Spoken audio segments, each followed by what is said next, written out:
Good morning, नमस्कार दोस्तों। इस वीडियो में हम जितने प्रश्न देंगे पूरे डिटेल में और एक्स्ट्रा फैक्ट के साथ में। अगर आपको इस वीडियो का पीडीएफ चाहिए तो हमारे टेलीग्राम ग्रुप को ज्वाइन कर लीजिए, जिसका लिंक इस वीडियो के डिस्क्रिप्शन में मिल जाएगा। आप वहां से आसानी से इस वीडियो का पीडीएफ डाउनलोड कर पाएंगे। तो चलिए देखते हैं आज के वीडियो का पहला प्रश्न। प्रसिद्ध बॉलीवुड अभिनेता सोनू सूद ने श्रमिकों की मदद के लिए निम्न में से किस ऐप को लॉन्च किया? दोस्तों ये ऐप है ऑप्शन नंबर, यानी कि प्रवासी रोजगार ऐप को सोनू सूद ने श्रमिकों की मदद के लिए लॉन्च किया। आपने दोस्तों इसकी जानकारी दी ट्विटर के माध्यम से, और हाल ही में दोस्तों ये चर्चे में रहे कोविड-19 महामारी के बीच में प्रवासियों को उनके घर तक पहुंचाने के लिए और अब उनको रोजगार देने के लिए ये काफी चर्चे में दोस्तों रहे हैं। ठीक है, अब देखिए दोस्तों जो प्रवासी रोजगार ऐप है ये काम कैसे करता है? दोस्तों ये काम करता है, ये अलग अलग तरीके 500 कंपनियों की इसमें डायरेक्ट लिंक है, और दोस्तों जो भी प्रवासी व्यक्ति होंगे वो इन कंपनियों में ऑनलाइन तरीके से जाकर अप्लाई कर सकते हैं और ये जॉब पा सकते हैं दोस्तों इस ऐप के माध्यम से। ठीक, इसकी जानकारी उन्होंने ट्विटर के माध्यम से कब दी थी? तो 22 जुलाई 2020 को इसकी जानकारी दी थी दोस्तों। अब देखिए कौन कौन सी टाइप की कंपनियां हो सकती हैं। तो दोस्तों ये कपड़े से जुड़ी हुई, स्वास्थ्य देखभाल, इंजीनियरिंग, बीपीओ, सुरक्षा, ऑटोमोबाइल, ई कॉमर्स और लॉजिस्टिक्स से जुड़ी हुई दोस्तों ये कंपनियां हो सकती हैं जॉब देने के लिए। ठीक है, अब देखिए दोस्तों जो इसमें व्यक्ति कौन कौन से हो सकते हैं, तो सेमी स्किल्ड, स्किल्ड और अनस्किल्ड, यानी किसी भी तरह के व्यक्ति इसमें ऑनलाइन तरीके से अप्लाई कर सकते हैं इस मोबाइल एप्लीकेशन के माध्यम से, जिसको लॉन्च किया है सोनू सूद ने। ओके, अगर आपको दोस्तों हमारा प्रश्न अच्छा लग रहा हो, तो अगर वीडियो अच्छी लग रही है, आपके लिए लाभदायक हो किसी भी तरह से, तो दोस्तों वीडियो को अभी लाइक कीजिएगा। अगर आपको पसंद ना आए तो डिसलाइक अभी कर दीजिएगा। ओके, और इस वीडियो को ज़्यादा से ज़्यादा लोगों तक पहुंचाने के लिए शेयर कर दीजिएगा। ओके, देखते हैं अगला प्रश्न। अमेरिका ने किस देश को ह्यूस्टन में अपना वाणिज्य दूतावास बंद करने का आदेश दिया है? तो अमेरिका ने आदेश दिया ऑप्शन नंबर ए, यानी कि चीन को। अब देखिए इसके पीछे का उसने कारण ये दिया कि चीन की जो व्यापार नीतियां हैं उसमें खामियां हैं, और उसके साथ साथ जो अमेरिका के लोग हैं उनकी नौकरियों को भी खाने का काम कर रहा है चीन। और उसके साथ दोस्तों उसने एक संगीन आरोप ये भी लगाया कि कोविड-19 की जो वैक्सीन है जो अमेरिका बना रहा है, तो उसकी बहुत ज़्यादा जानकारियाँ चीनी हैकर्स ने चोरी करने का काम किया है दोस्तों। ठीक है, अब देखिए इसी के साथ अमेरिका ने कुछ दिन पहले यह भी कहा था कि जो चीन की टेक्निक कम्युनिकेशन कंपनी जिसका नाम है हुआई, उसको भी बैन कर दिया गया है अमेरिका में। और इसी के साथ साथ दोस्तों इसने ये भी कहा है कि जो चीनी एप्लीकेशन है उसको भी जल्दी बंद कर दिया जाएगा, उसको बैन कर दिया जाएगा अमेरिका के अंदर में दोस्तों। अब देखिए इसके साथ एक और भी वाकया हुआ था, आपको जानना चाहिए, क्योंकि WHO यानी कि वर्ल्ड हेल्थ ऑर्गेनाइजेशन को जो सहायता दे रहा था आर्थिक रूप से अमेरिका, उसको भी उसने बंद कर दिया है सहायता देना, और उसी के साथ साथ इसके सदस्य देश भी नहीं रहा अमेरिका दोस्तों। ठीक है, आपको इतना याद करना होगा। और उसके साथ साथ जो ह्यूस्टन नाम का आप दोस्तों वर्ड देख रहे हैं, जगह है, इससे आप जुड़े हुए हैं, आप इसको जानते क्या जानते हैं, क्योंकि यहीं पर हाउडी मोदी नाम का जो इवेंट हुआ था दोस्तों इसी जगह पर हुआ था। ओके, अब हम जानेंगे इंपॉर्टेंट फैक्ट अमेरिका के बारे में। जो अमेरिका है इसकी राजधानी है वाशिंगटन DC, राष्ट्रपति हैं डोनाल्ड ट्रंप, हाउस स्पीकर है नैन्सी पेलोसी, और मुद्रा चलती है यहाँ पर यूनाइटेड स्टेट का डॉलर, वहाँ पर मुद्रा चलती है दोस्तों। ओके, अगला प्रश्न देखते हैं 3 नंबर के लिए। भारतीय क्रिकेट कंट्रोल बोर्ड किस देश में इंडियन प्रीमियर लीग 2020 का आयोजन करना चाहता है? तो इसका आयोजन करना चाहता है ऑप्शन नंबर डी, यानी कि संयुक्त अरब अमीरात में। कब से कब तक? तो 8 सितंबर से लेकर के 13 नवंबर के बीच तक दोस्तों। अब देखिए इसका ऑफिशियल जानकारी दे दी गई है, क्योंकि संयुक्त अरब अमीरात में 2020 का IPL होने वाला। देखिए दोस्तों जब हमने आपको बताया था कि जो अब की बार का वर्ल्ड T20 2020 में होने वाला था उसको टाल करके 2021 के लिए कर दिया गया, तब इस IPL का मार्ग प्रशस्त हो गया था। अब हम जानेंगे IPL से जुड़े हुए कुछ इंपोर्टेंट फैक्ट दोस्तों। क्या है कि सबसे पहली बार IPL का आयोजन कब किया गया था? तो 2008 में उसका आयोजन किया गया था, जिसको जीता था राजस्थान रॉयल ने दोस्तों। ठीक है, अब 2020 का कौन सा संस्करण है? तो 2020 का ये 13वां संस्करण है। अब देखिए लास्ट बार का किसने जीता था टाइटल? तो लास्ट बार का जो 2019 में हुआ था उसको जीता था मुंबई इंडियंस ने, और सबसे ज्यादा बार IPL का टाइटल जीता है मुंबई इंडियंस ने। कितनी बार? तो 4 बार। उसके बाद नंबर आता है दोस्तों चेन्नई सुपर किंग, और उसने 3 बार इस खिताब को जीतने का काम किया है दोस्तों। आपको इतना याद करना होगा। ओके, अब हम जानेंगे किसके बारे में? तो BCCI के बारे में, क्योंकि इसी के अंडर में इसको कराया जाता है दोस्तों। जो बीसीसीआई इसका स्थापना हुआ था 1928 में। हेडक्वार्टर है वानखेड़े स्टेडियम और ये है दोस्तों मुंबई में। इसके प्रेजेंट टाइम सेक्रेटरी हैं जय शाह। और दोस्तों जो हमारी इंडियन क्रिकेट टीम है उसके जो पुरुष वर्ग हैं उसके कोच कौन है तो रवि शास्त्री, और महिला के कोच हैं WB रमन, तथा बीसीसीआई के प्रेजेंट टाइम के प्रेसिडेंट है सौरभ गांगुली। वाइस प्रेसिडेंट दोस्तों महिमा वर्मा। ओके, अब देखते हैं अगला प्रश्न 4 नंबर के लिए। उड़ीसा सरकार ने किस लोकप्रिय लोकगीत के नाम पर संबलपुर जिले के बिलू गांव का नाम बदल दिया है? दोस्तों बदला गया ऑप्शन नंबर, यानी कि रंगबत्ती नाम का लोकगीत है और उस लोकगीत के नाम पर इस गांव का नाम बदला गया। अब देखिए दोस्तों बदला हुआ नाम क्या है तो रंगबत्ती बिलू गांव अब इसका बदला हुआ नाम है। अब देखिए इसी गांव का नाम क्यों बदला गया? इसलिए बदला गया क्योंकि जो इस लोकगीत के गीतकार हैं मित्र भानु गोंतिया और इसी गांव में उनका जन्म हुआ था और उन्हीं को सम्मान देने के लिए उनके गांव का नाम उनके लोकगीत के नाम पर रख दिया गया। अब देखिए दोस्तों इस लोकगीत को सबसे पहली बार आकाशवाणी पर सुना गया था और दोस्तों इस देश के बहुत ज़्यादा क्षेत्रीय भाषाओं में इसको ट्रांसलेट करके लिखा गया है दोबारा तौर पर। ठीक है, अब देखिए दोस्तों इस गीत को मूल रूप से किस किस राज्यों में अच्छी तरीके से जाना जाता है? दोस्तों राज्य हैं पश्चिम बंगाल, झारखंड, बिहार और छत्तीसगढ़ राज्यों में इस गीत को दोस्तों अच्छी तरीके से जाना जाता है। ठीक है, अब देखिए जो उड़ीसा है इसके टोटल जिले कितने? टोटल जिले हैं दोस्तों 30 और 30 जिले में से जो आपको ये नीला वाला दोस्तों जिला दिख रहा है ये कौन सा जिला? ये जिला है संबलपुर। ठीक है, अब हम जानेंगे उड़ीसा के बारे में इंपॉर्टेंट फैक्ट जो परीक्षा दृष्टिकोण से बहुत ज़्यादा इंपॉर्टेंट हैं दोस्तों। ठीक है, आपसे दोस्तों एक बार और अनुरोध है, अगर आपको हमारी वीडियो अच्छी लग रही है, प्रश्न अच्छे लग रहे हो, आपको किसी तरह से भी लाभदायक होने वाले हैं दोस्तों, तो वीडियो को आप भी लाइक कीजिए, चैनल को सब्सक्राइब कीजिए। ओके, देखिए जो उड़ीसा है इसकी राजधानी कहाँ है तो भुवनेश्वर। इसके मुख्यमंत्री हैं नवीन पटनायक जो सन 2000 से इसके मुख्यमंत्री हैं। ठीक है, इसके बेन टाइम के गवर्नर हैं गणेशी लाल, तथा इसकी पार्लियामेंट में सीटें हैं राज्यसभा की 21 और लोकसभा की 10। ठीक है, इस राज्य का गठन हुआ था 1 अप्रैल 1936 को। ठीक है, और उड़ीसा उच्च न्यायालय का दोस्तों head chief justice Ben time पर मोहम्मद रफीक, तथा उड़ीसा का राजकीय डांस है उड़ीसी, जानवर सांबर हिरण, पक्षी भारतीय रोरल, फूल अशोक, और पेड़ दोस्तों इंडियन फ्रिगेटरी, और मिठाई है रसगुल्ला। दोस्तों आप इसको इतना याद कर लीजिएगा। और दोस्तों आपको एक राज्य का गवर्नर याद करना है दोस्तों, वो राज्य कौन सा है? वो राज्य दोस्तों राजस्थान, क्योंकि दोस्तों राजस्थान में जो गहमा गहमी चल रही है राजनीतिक तौर पर दोस्तों, और उसमें जो राज्यपाल का जो रोल है दोस्तों बहुत ही इंपॉर्टेंट है। अब देखिए राज्यपाल का नाम क्या है तो कलराज मिश्र राज्यपाल का दोस्तों नाम है। ठीक है, आप याद कर लीजिए क्योंकि ये डायरेक्ट पूछा जाने वाला प्रश्न बन गया है। ओके, अब हम जानेंगे अगला प्रश्न 5 नंबर के लिए। मणिपुर जलापूर्ति परियोजना की आधारशिला किसने वीडियो कॉन्फ्रेंसिंग के माध्यम से रखी? तो इसकी आधारशिला रखी गई ऑप्शन नंबर डी की भारत रिपन के प्रधानमंत्री नरेंद्र मोदी की तरफ से इसकी आधारशिला रखी गई। जब देखिए जब इसकी आधारशिला रखी जा रही थी तब प्रेजेंट टाइम पर भारत के जल शक्ति मंत्री गजेंद्र सिंह शेखावत उपलब्ध थे, और दोस्तों उत्तर पूर्व क्षेत्र के विकास के लिए एक राज्य मंत्री है जितेंद्र सिंह वो उपलब्ध थे दोस्तों, तथा मणिपुर की गवर्नर है नजमा अकबर वो भी थी, तथा उसी के साथ मणिपुर के दोस्तों मुख्यमंत्री एन बीरेन सिंह वो भी उपलब्ध थे के वीडियो कॉन्फ्रेंस के माध्यम से जब इसकी आधारशिला रखी जा रही थी। अब देखिए दोस्तों जो मणिपुर जलापूर्ति परियोजना है ये परियोजना है क्या? तो जो ग्रामीण इलाके हैं उनको 2024 तक स्वच्छ पानी उपलब्ध कराया जाएगा उनके घरों तक दोस्तों नलों के माध्यम से। अब देखिए केंद्र सरकार की दोस्तों एक योजना है जल जीवन मिशन, और उस मिशन के तहत दोस्तों सेम काम करेगा, और उस मिशन को रिप्लेस करने के लिए दोस्तों इस परियोजना को लॉन्च किया गया। अब देखिए इस परियोजना को लॉन्च करने के लिए कितना खर्च किया जाएगा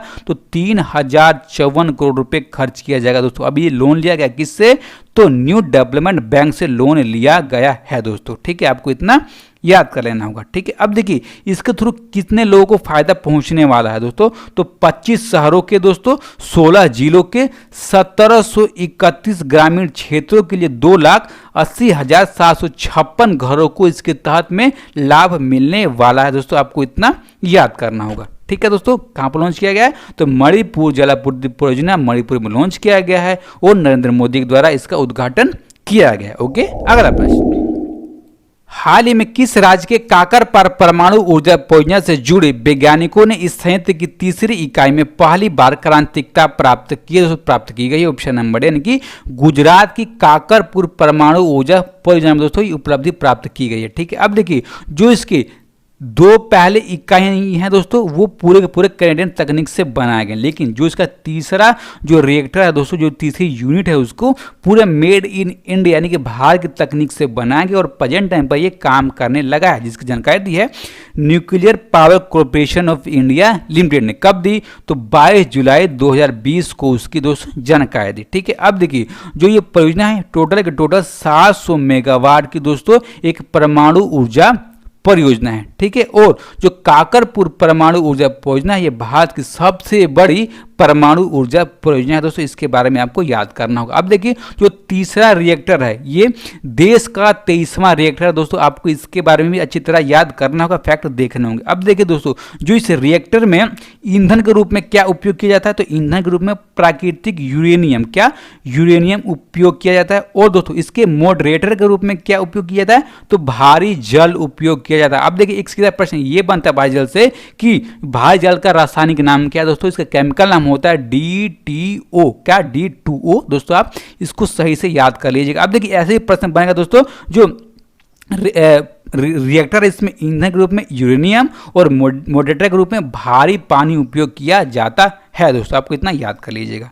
ठीक है, अब हम जानेंगे nuclear power corporation of India limited के बारे में। इसके पेरेंट नाम के अध्यक्ष और प्रबंधन निदेशक हैं सतीश कुमार शर्मा तथा इसका मुख्यालय है मुंबई में। ओके दोस्तों, आप इसको देख लीजिएगा। और दोस्तों जो यूनाइटेड अरब अमीरात है इसने अपने परमाणु ऊर्जा संयंत्र में रिएक्टर संचालित करने के लिए लाइसेंस जारी करने वाला पहला अरब राष्ट्र बन गया। कौन सा दोस्तों? परमाणु रिएक्टरों में लाइसेंस जारी करने वाला पहला अरब राष्ट्र बन गया UAE यानी कि यूनाइटेड अरब अमीरात। ओके, अब देखेंगे किसके बारे में, तो गुजरात के बारे में दोस्तों। जो गुजरात है इसकी राजधानी है गांधीनगर, इसके चीफ मिनिस्टर है विजय रूपानी, गवर्नर है आचार्य देवर तथा इसकी पार्लियामेंट की सीटें हैं राज्यसभा की 11 और लोकसभा की 36 तथा इस राज्य का गठन हुआ था 1 मई 1960 को। इसके राज्य के पशु है दोस्तों एशियन शेर, पक्षी गेटर फ्लेमिंगो, फूल गेंदा, फल आम और पेड़ बरगद का पेड़ दोस्तों। ठीक है, अब हम देखेंगे अगला प्रश्न दोस्तों कितने नंबर के लिए, तो 7 नंबर के लिए। और मुझे आपसे विश्वास है दोस्तों कि आपको अच्छा लग रहा होगा और अपनी टिप्पणी अवश्य दीजिएगा कि आपको कैसा हमारा ये वीडियो लगता है। ठीक है दोस्तों, अब देखेंगे अगला। हाल ही में किस देश ने पहले मंगल जांच तियानवेन-1 को वेनचांग अंतरिक्ष यान लॉन्च साइट से लॉन्च किया है, तो इसको लॉन्च किया गया ऑप्शन नंबर से, यानी कि चीन ने अपने पहले मंगल मिशन तियानवेन-1 को वेनचांग अंतरिक्ष यान से लॉन्च किया दोस्तों। इसमें उसने मार्च 5 कौन सा मार्च 5 नाम का रॉकेट का उपयोग किया है। अब देखिए जो तियानवेन-1 है अपने साथ लेकर क्या जा रहा है, तो अपने साथ वो एक ऑर्बिटर और दोस्तों एक लैंडर जिसको हम रोवर के नाम से भी जानते हैं दोस्तों, वो लेकर जा रहा है तियानवेन-1। ठीक है, अब देखिए एक प्रश्न बनता है कि जो तियानवेन है इसका मतलब क्या होता है, इसका अर्थ क्या होता है, तो इसका अर्थ होता है क्वेश्चन टू हेवन। क्या? क्वेश्चन टू हेवन दोस्तों। और इसका उद्देश्य क्या है, मंगल पर जाने का दोस्तों। इसका उद्देश्य है कि जो इसका रोवर है वो जो मंगल है दोस्तों उसका परिक्रमा करना और उसके भूमि के बारे में सर्वेक्षण करना इसका मेन उद्देश्य है दोस्तों, आपको इतना याद करना होगा। अब देखिए दोस्तों 2011 में भी चीन ने अपना मंगल मिशन को लॉन्च किया था। ठीक है, और दोस्तों वो असफल रहा था। किस कारण से? क्योंकि दोस्तों वो लॉन्च करने के बाद जो पृथ्वी की कक्षा है उसमें ही फंस करके रह गए, मंगल तक नहीं पहुंच पाया था, जिसका नाम था दोस्तों यिंग ह्यू। क्या?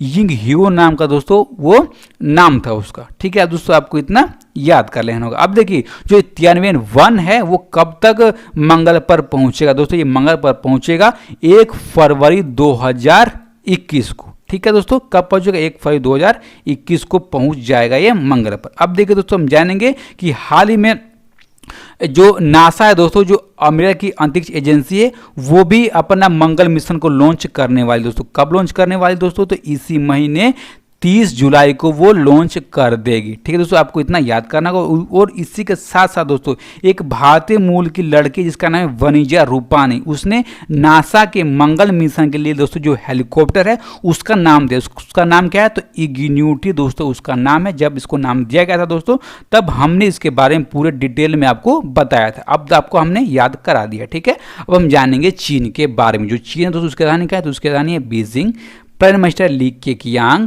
राष्ट्रपति शी जिनपिंग और मुद्रा है युवान। ओके दोस्तों, ये हमारा पड़ोसी देश है, आप इसके बारे में अच्छी तरह से जानते ही होंगे। और दोस्तों इसके 59 चाइनीज ऐप को भारत सरकार ने पूरे भारत में बैन कर दिया है। और जो हमारी भारतीय सेना है उसने इसके 89 ऐप को दोस्तों इसके नहीं और इसमें फेसबुक इंस्टाग्राम भी जुड़े हैं दोस्तों उसको भी बैन कर दिया है। ओके, अब देखेंगे अगला प्रश्न 8 नंबर के लिए। द पैंडेमिक सेंचुरी नामक पुस्तक किसने लिखा है? तो इस पुस्तक को लिखा गया ऑप्शन नंबर यानी कि मार्क ह्यूनिक्सबूम की तरफ से इस पुस्तक को लिखा गया। और ये दोस्तों एक ब्रिटिश मेडिकल इतिहासकार हैं। अब देखिए इस पुस्तक में दोस्तों 100 सालों में 10 महामारियों के बारे में पूरे डिटेल में बताया गया है, लिखा गया है दोस्तों। ठीक है, अब देखिए कब से कब तक?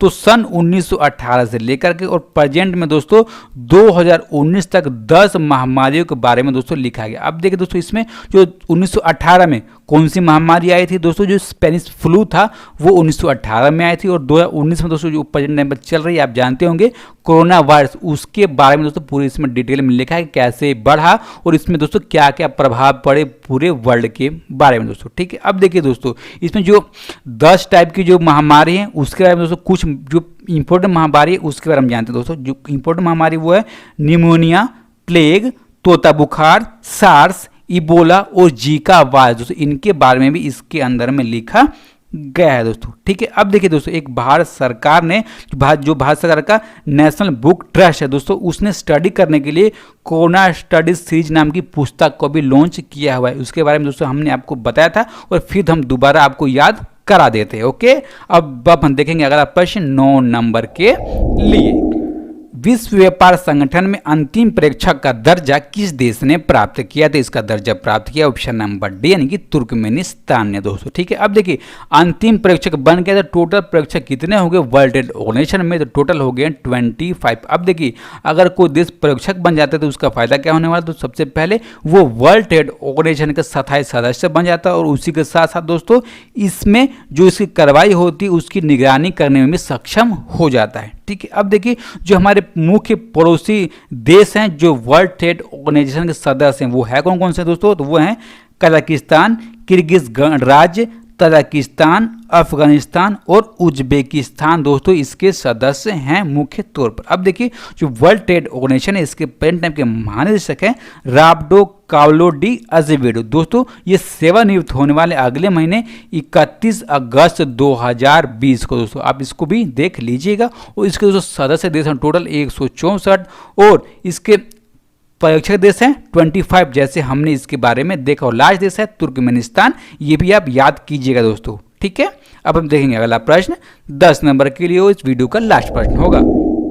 कोरोना वायरस के सकारात्मक और संदिग्ध रोगियों को ट्रैक करने के लिए स्मार्ट रिस्टबैंड आईआईटी जोधपुर और आईआईटी नागपुर के सहयोग से किसने तैयार किया? तो इसको तैयार किया गया ऑप्शन नंबर यानी कि एम्स नागपुर ने इसको तैयार किया। यहाँ पे दोस्तों एम्स इसका फुल फॉर्म होता है अखिल भारतीय आयुर्विज्ञान संस्थान। अब देखिए दोस्तों जो हाथ में पहनने वाला जो बैंड है ये काम क्या करता है? तो जो भी कोरोना वायरस के सकारात्मक यानी कि पॉजिटिव रोगी हैं वो और जो संदिग्ध रोगी हैं वो उनको ट्रैक करने के लिए ये काम करता है। और पूरी तरह दोस्तों ये मेड इन इंडिया यानी कि भारतीय तरीके से इसको विकसित किया गया है। ठीक है, अब देखिए दोस्तों एक ये मोबाइल एप्लीकेशन के माध्यम से काम करता है। और दोस्तों ये मोबाइल एप्लीकेशन का क्या उपयोग करता है दोस्तों? तो ये उपयोग करता है हमारा ब्लूटूथ और हमारा जो वाईफाई हो गया वो उपयोग इसमें करता है दोस्तों। अब देखिए जो भी व्यक्ति अपने हाथ में इसको पहन रहेंगे दोस्तों उन व्यक्ति का दोस्तों कितना बॉडी का टेम्परेचर है वो बताएगा, पल्स रेट, श्वसन दर और ऑक्सीजन कितनी आ रही है दोस्तों वो भी ये बताने का काम करता है दोस्तों। इसीलिए बहुत इंपॉर्टेंट है,